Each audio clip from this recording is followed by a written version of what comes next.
இதுக்கு முன்னாடி வீடியோவில் ஃப்ரூட் டீ பற்றின பெனிஃபிட்ஸ் நான் ரியலைஸ் பண்ணதை சொல்லியிருந்தேன். இப்போ ரீசெண்டாக தான் நான் ஃப்ரூட் டீ எடுக்க ஆரம்பிச்சிருக்கிறேன். இந்தியாவிலேருந்து கொண்டு வந்த டீ பவுடர் காலியானதுக்கப்புறம் தான் ஃப்ரூட் டீ எடுக்க ஆரம்பித்தேன்.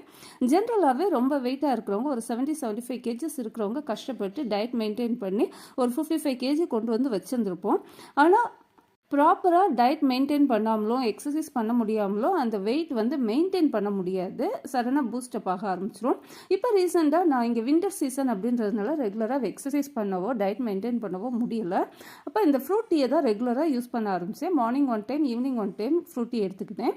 இது என்னென்னா, நம்மளுக்கு வெயிட் பூஸ்டப் ஆகவே இல்லை, அந்த வெயிட் அப்படியே மெயின்டைன் ஆகிக்கிட்டே இருந்தது. ஸோ வெயிட் லாஸ் பண்ணணும்னு நினைக்கிறவங்களோ, வெயிட் மெயின்டைன் பண்ணணும் அப்படின்னு நினைக்கிறவங்களோ இந்த ஃப்ரூட் டீ ரெகுலராக எடுத்துகிட்டு வந்தோன்னா நல்ல ஒரு பெனிஃபிட் இருக்கும். இந்த ஃப்ரூட் டீ பேக்காக இல்லாமல் வேறு என்ன மாதிரியெல்லாம் யூஸ் பண்ணலாம், ஃப்ரூட் டீ ரெடி பண்ணலாம் அப்படின்றத நெக்ஸ்ட் வீடியோவில் பார்க்கலாம். தேங்க்யூ ஃபார் வாட்சிங்.